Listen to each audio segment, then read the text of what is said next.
If the Earth were flat from east to west, the stars would arise as soon for Westerners as for Orientals, which is false. Hello everybody and welcome to day 15 of my Windrose journey. Today's episode is going to deal with this man in front of me. I've had a huge revelation that I'm pretty excited about who John Doe is. So John Doe is the man we rescued from Israel Hand's boss chamber, and he knows everything about the artifacts, the obols.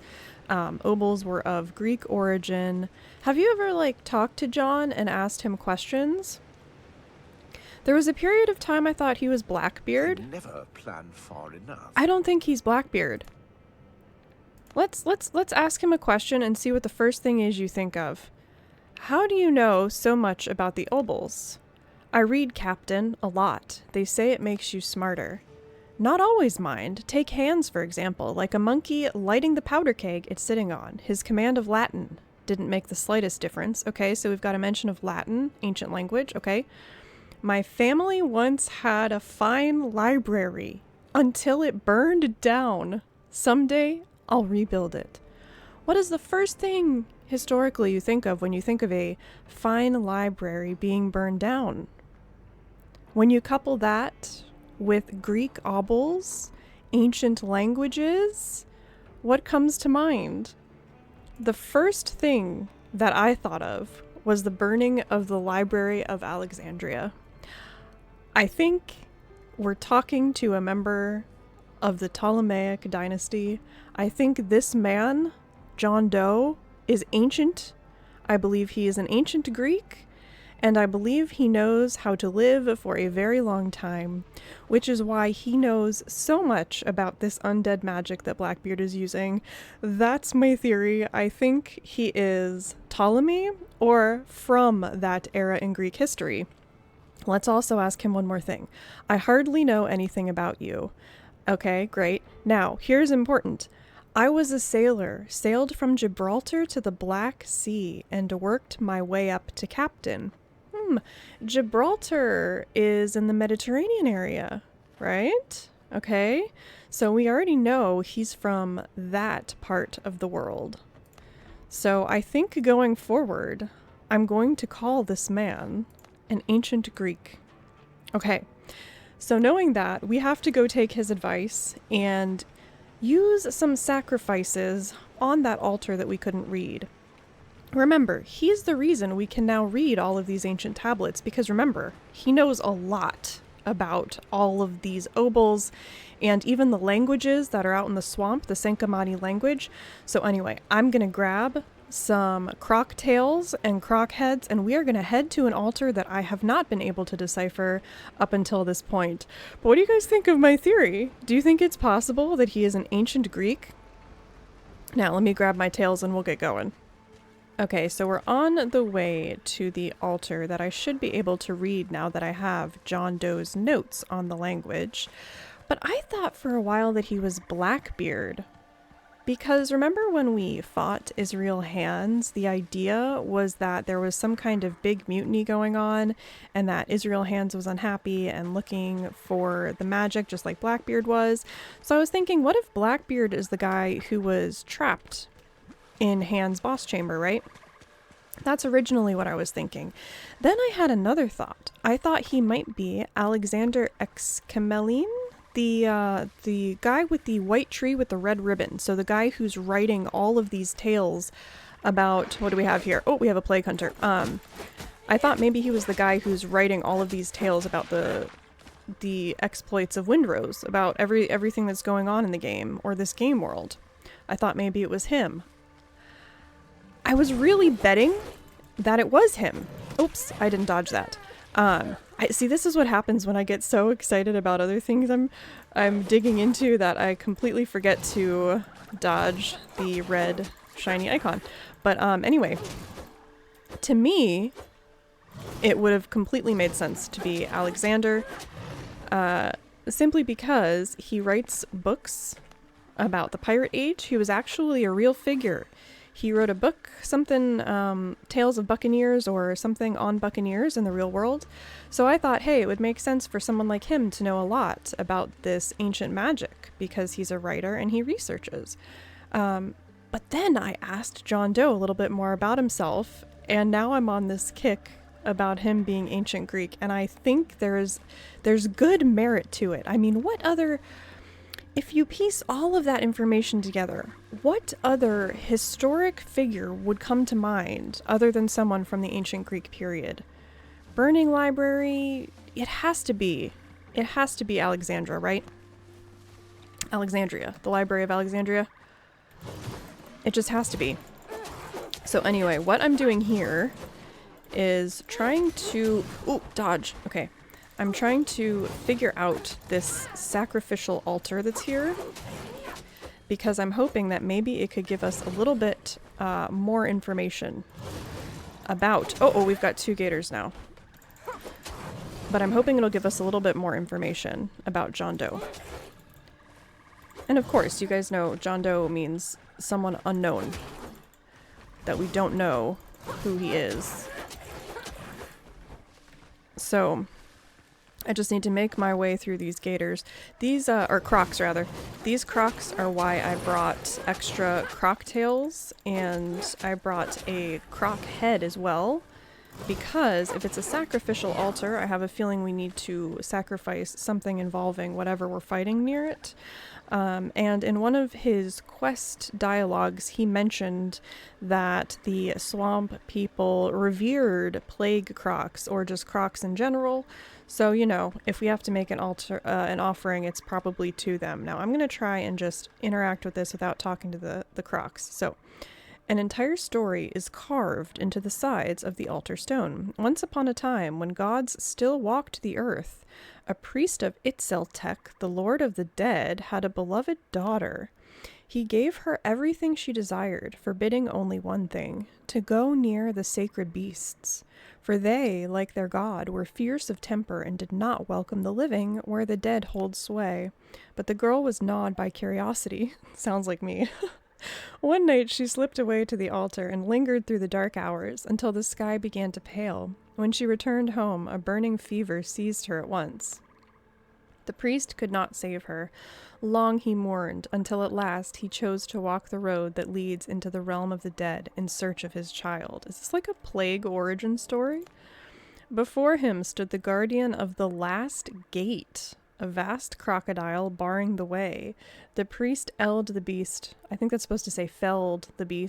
and stepped onto the road of the dead. This is where the priest's story, carved into the stone, abruptly ends. The rest is likely carved in other places.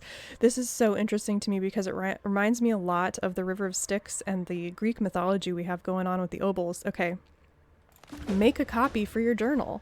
So I now have a copy of this, and now I can continue to decipher the rest of the altars.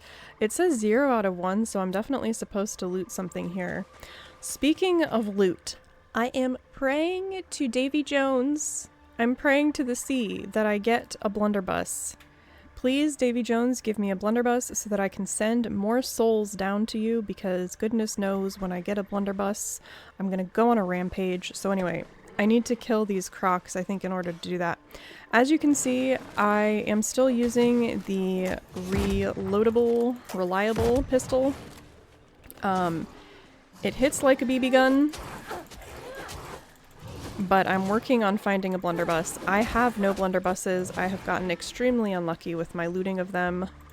So I'm hoping that in this video, not only can we cement a little more about John Doe, but then also find a blunderbuss.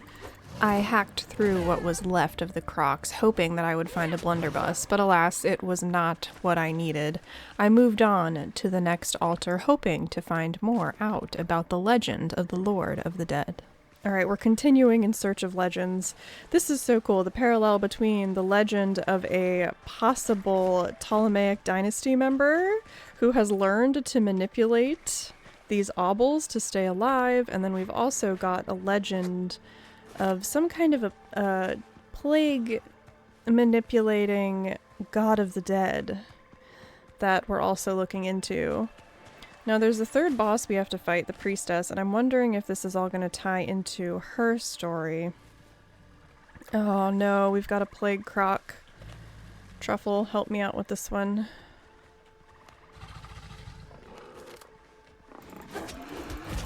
Okay.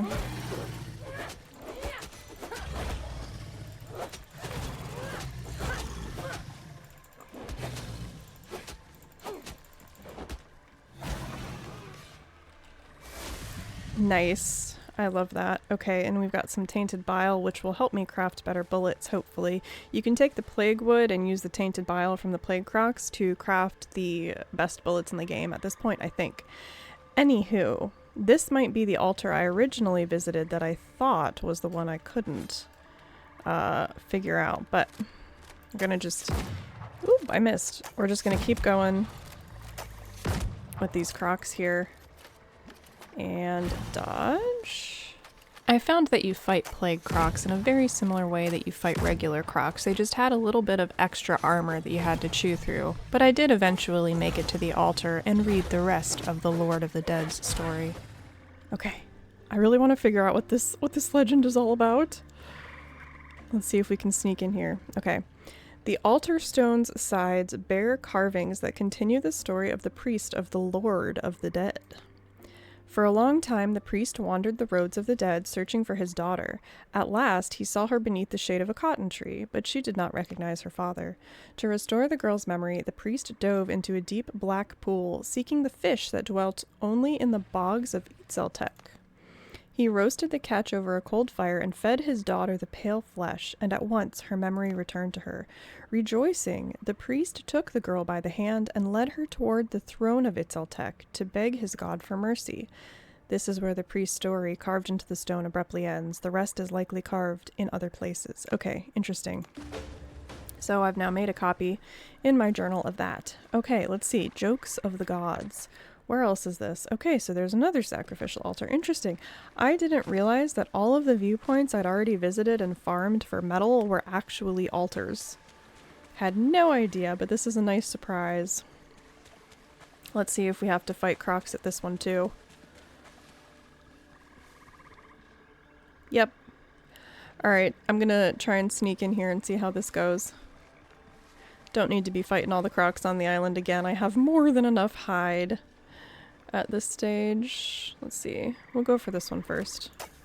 The final piece of lore was awaiting, so I quickly pushed through the crocs in order to see how the story ended. Okay. The altar's stone side bear carvings and continue the story of the priest of the Lord of the Dead. The Lord of the Dead laughed upon hearing his priest's request. Once one sets foot in his domain, they may never leave. But long had the priest walked in faithful service, and the god's heart was stirred. He released them from his halls and parted the way that leads back to the light. The father rose in joy, the daughter following in his shadow. Then, all at once, the sound of splintering bone rang out behind him. He turned and saw his daughter's form break and swell, flesh twisting into the shape of a great crocodile. Horror bound him fast, and the vast jaws closed over him as one. I guess that was the joke of the gods, huh? Thus, a new guardian was set at the last gate, and the laughter of Itzeltek lingered long within the marshes. Oh, God! Okay. We're gonna do this. I wish I had a blunderbuss for this. Oh, man. Dodge? I didn't dodge the big attack. I don't know why I wasn't expecting something like this to come out of all of this. Oh man, it hits really hard. I need truffle. Okay.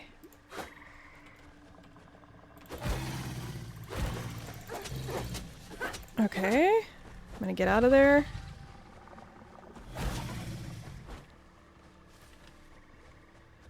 Oh! Gosh. Okay, truffle, do your thing.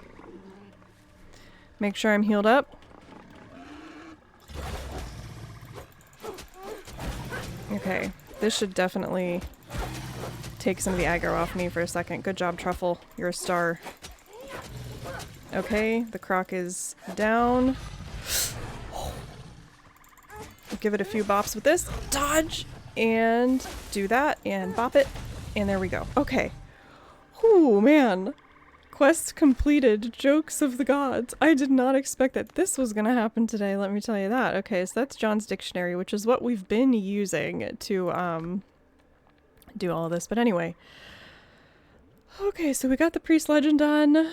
Nice. So, Eatzel Tech, I assume we just maybe fought the legendary Eatzel Tech monster there. That's very interesting. And thankfully that 1-star croc didn't aggro as well, because I'm not sure I would have made it if it did. Well, so we've kind of dealt with 2 legends at this point. We've got John Doe, who I do believe to be a Ptolemaic descendant, or wouldn't it be cool if he was Ptolemy himself? He's a shipbuilder, captain, kind of goes along with all that, out there in the Mediterranean somewhere. There is so much to this game if you take the time to like slow down and read through it. And remember, I could be completely wrong. I could be absolutely wrong about this, but this is still so much fun and I'm having an absolute blast. Anyway, on another swamp island, there are more inscriptions that John Doe has told us to go figure out. So in an attempt to try and eke out his background and more of his history, I want to go pick those inscriptions up, see what they say, and then also maybe see if we can question him a little bit more about them, because I think if we can keep questioning him, maybe we can pull out a few more details about his nature and history. Just a few more little details to add to the clues that I'm lining up already. I have arrived on this new swamp island where hopefully some more answers await. I'm so thirsty for answers.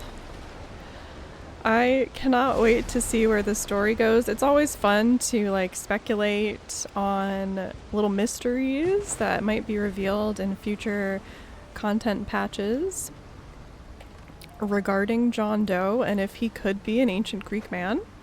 I totally think it's possible. But anyway, I still have some light in the day, so I'm gonna go check out these forgotten relics and we're gonna see what information we can glean from them. I saved my respawn, right? So I'm always worried that I'm gonna forget to save my revival point and end up back on the last island I was exploring. Anyway, I'm gonna try and dip, dodge, dive, Dua Lipa away from all of these crocodiles. I have so many crocodile hides now. I don't need more. Let's do this. We've got a 0 out of 1 viewpoint, so the chances for a blunderbuss in here are not great. It'd be crazy if it was in here though. I've heard tell of a legendary blunderbuss that lights things on fire. And I think, considering that I am also looking to solve the mystery of if there is a plague tree monster or not, I think that setting it on fire with a blunderbuss would be pretty appropriate, don't you? Because trees and fire don't really mix. Oh, these are quite high level, but I'll bite. Plague Witch. What is a Plague Witch? Okay, so this might be I need to upgrade my weapons territory. Witch Totem. Oh, this is a lot of new stuff here. This is a lot of new stuff here. Truffle is already down. Would love to get that thrall down before I do anything else. And then I think in the same vein as the musket men, I'm probably going to end up rushing the witch as soon as I get these thralls down. If they would just hurry up and do their thing so I can attack them. That's a 1-star witch, and she has how many? Is that 5? 4. She has 4, uh-oh, hold on. Need to do a quick restock here. I brought plenty of potions with me. Okay, so let's see what this Plague Witch does. Alright. She makes rather creepy noises.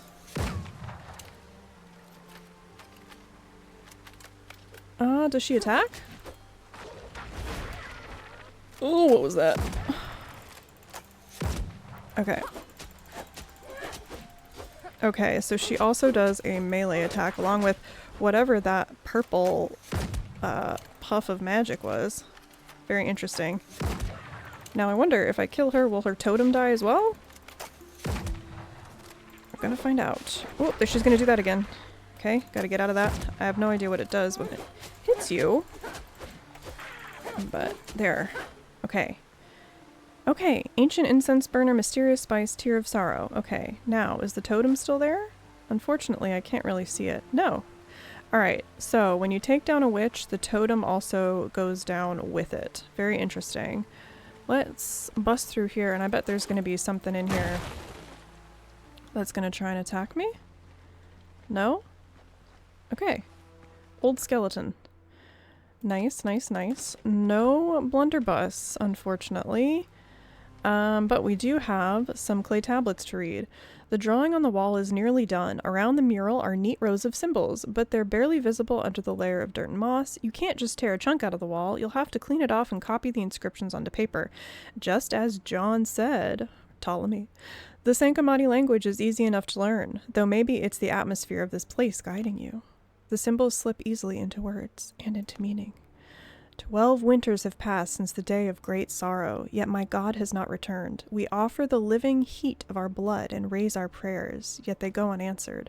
The sickness has not touched any of us yet, but I feel it in the water, in the earth, in the whisper of grass beneath my feet. One day it will reach us. Our people in the mountain city live as though nothing ever happened. They raise temples to the Lord of Death and listen to the silence. They wish to forget. That is why we must remember. The writing cuts off abruptly. You'll have to find the rest to learn what happened to the priestess. Copy the writing. Okay, so we've got a mural copied for John. It's in our curios. Very interesting. Again, with the god of death, the lord of death, rather. Okay. We've got a plague warrior, which I've fought before. But I think also we've got a hunter. And you know what? Oh, bad. Oh no. Oh, my food's about to run out. This is gonna be a bit of a probably not great.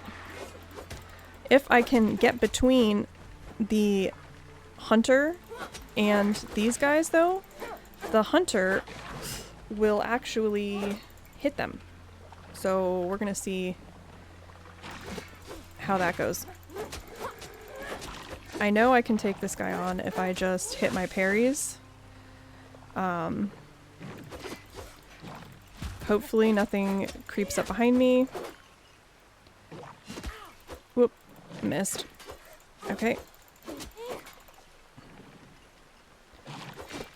Okay.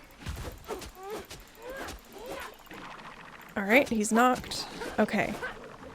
Whew, these are level 15. I am not, and my food just ran out. Vitality and stamina, thank you very much. Whew, that was a close call. Okay. Let's see. We have 2 plague hunters, in fact, so I am going to just rush them if they will hold off on attacking me for just a moment. Okay, that one might try and actually throw. Hide behind the tree! I didn't get behind the tree fast enough, but hold on.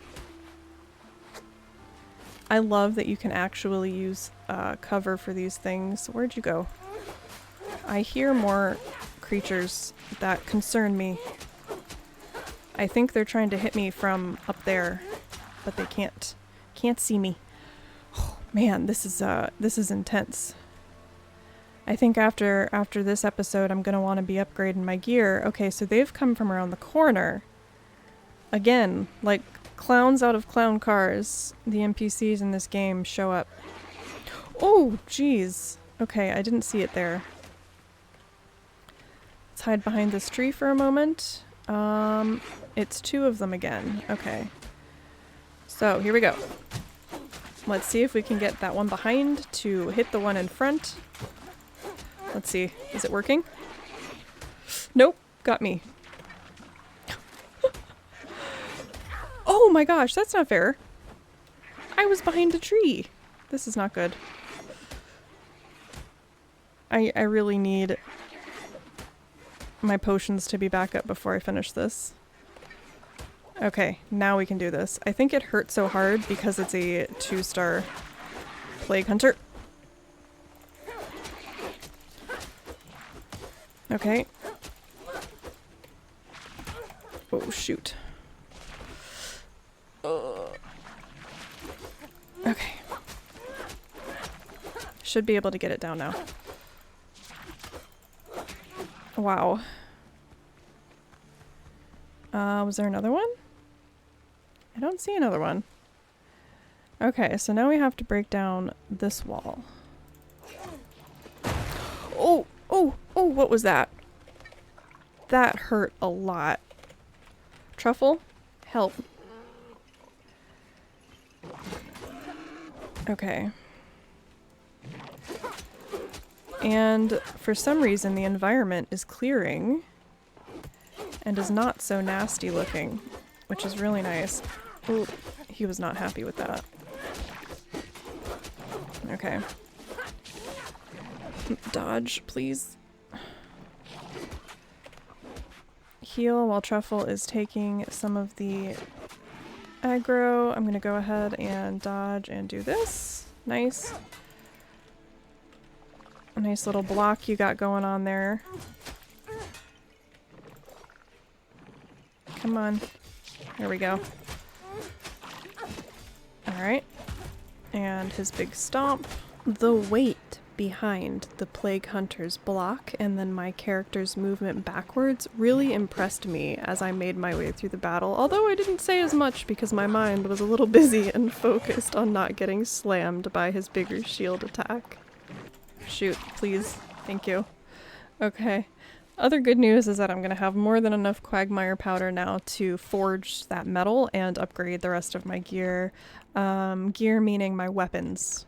My armor is upgraded. My weapons are not, however. Okay, so what's in here? I don't want to miss anything. We've got old skeleton. More good stuff that we can sell. Look at that, level 12. Awesome. Making our way. Okay. Clay tablet. Alright. 12 times 12 winters have passed since the day of great sorrow, and still I walk the earth. The mountain city grows emptier. My people flee the past as a jaguar flees a torch. Last moon, disturbed by the curse, Yuknam rose from his tomb. We barely managed to lay him to rest again. Where he fell, the soil was blighted. So is this how the plague technically starts? 2 of my guardians smeared their spears with his blood. One grew stronger, the other succumbed to the taint. We are afraid, but not without hope. The curse itself may yet be the answer to our prayers. The story is not finished. The next part should be out there somewhere. Very interesting. Okay, so that is Undead Rising. So it's combining the story of undead with the idea of a plague. The plague, I should say. The plague that we are dealing with. Alright, let's forge on. There is one more forgotten relic to find, and then the priestess's story should be complete. And then we can go see what John has to say about all of it, because that's what I'm really curious about. The priestess is great and all, but I'm really into this mystery of John. I'm really into this mystery of who he is. There's more viewpoints to discover, but that is not for now. My mind ran wild trying to connect the murder board of pieces we had in front of us regarding John. I traveled towards the final shrine that might hold the rest of the priestess's story, crossing an interesting inlet in order to find what I was finally looking for. Okay, I'm gonna go ahead and put this here.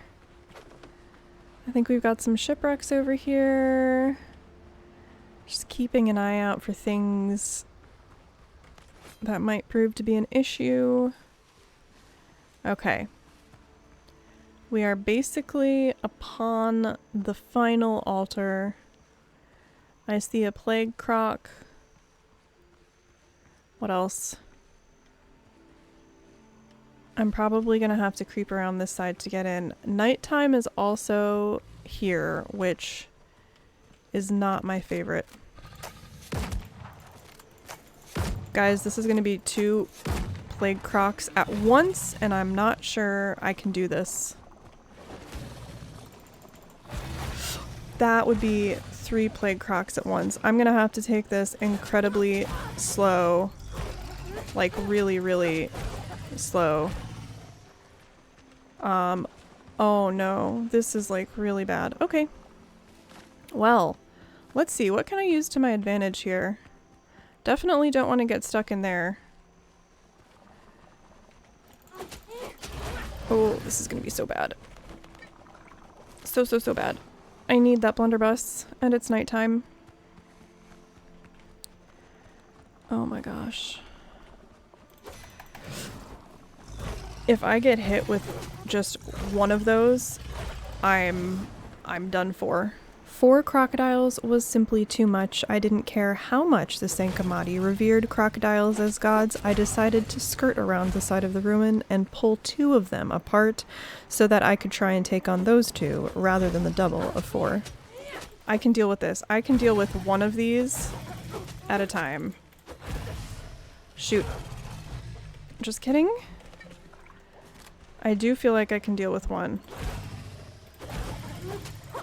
Okay. Woo!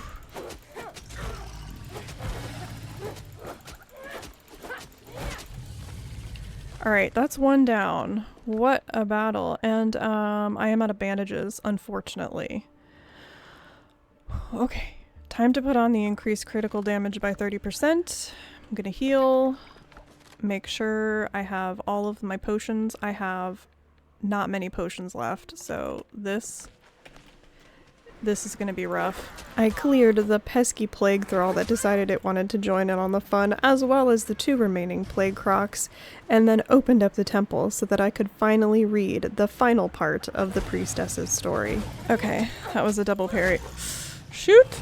I don't have any more. Ooh. Okay, I was gonna say I don't have any more potions. Wow. Okay. Oh yes I do. I literally had more potions this whole time. Well hey, you know what? That made things fun. Scarcity can make things fun sometimes. Okay, now the question is there something in here also? No. That's really nice actually. Okay. Is there something to loot in here though? I don't see. Oh, yep. Over here in the corner. Old skeleton. Okay, so more things we can sell to the smugglers, which is always awesome. Let's read this final tablet and get back to John. Ptolemy. Dude, man. Okay. Countless winters have passed since the day of great sorrow. I stopped counting. Almost no one remains. Each act of resistance grows harder than the last. The mountain city stands empty. When they say the mountain city, do they mean the Ashlands? My people were wrong and have already paid for it with oblivion. One final recourse remains, a relic from distant lands. With it, I will either restore my god or perish. At the full moon, I will perform the ritual before the sacred beasts of the Lord of the Death, so crocodiles, upon the altar. I will draw my own blood with an obsidian blade and pray. The Sankamati revered crocodiles as the sacred animals of the god of death. It seems the priestess has pointed the way to where you should next search.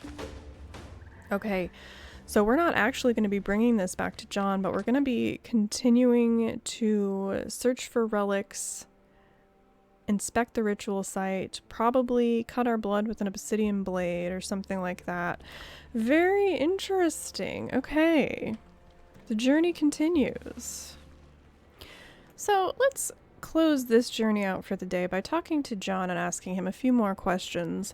I have a feeling that the boss is going to be my next goal, so I want to just completely cover everything John has to say before I go forward and fight the priestess. I also want to upgrade my last few pieces of gear, although I would have liked to find the blunderbuss before I do that. But anyway, let's see. I have an obol. Why can't I command the dead like Blackbeard? Let's see if maybe by questioning him about his knowledge, he reveals any more little tidbits about his history. Because it takes an awful lot of human sacrifices. And no, I'm not helping you with that. Not signing on for another bloodbath. Okay, so that didn't tell us that much. Now, could the priestess still be alive?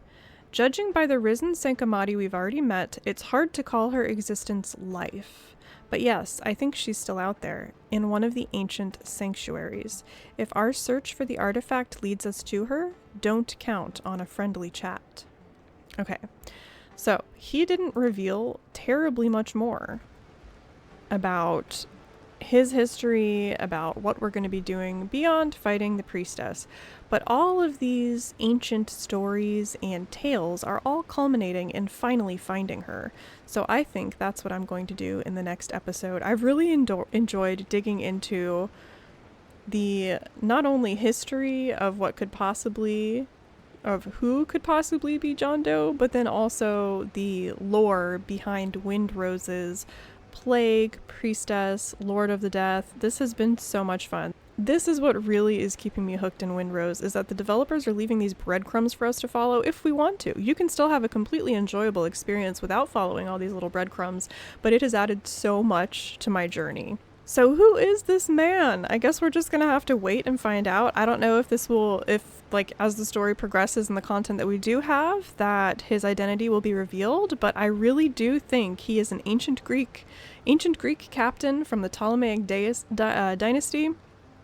And I think that's why he knows so much about all of this death and all of these occult things, because he was alive at the time that maybe the Elbel was active for the first time. So, I hope you all enjoyed this journey into Windrose lore and also some ancient Greek myths and speculation. Next episode is going to be taking on the final boss of the content that we have available to us right now in Windrose. Thank you so much for joining me. That is it for me today. As always, I hope you are enjoying your games, particularly if you are setting sail in Windrose. I will see you all in the next video.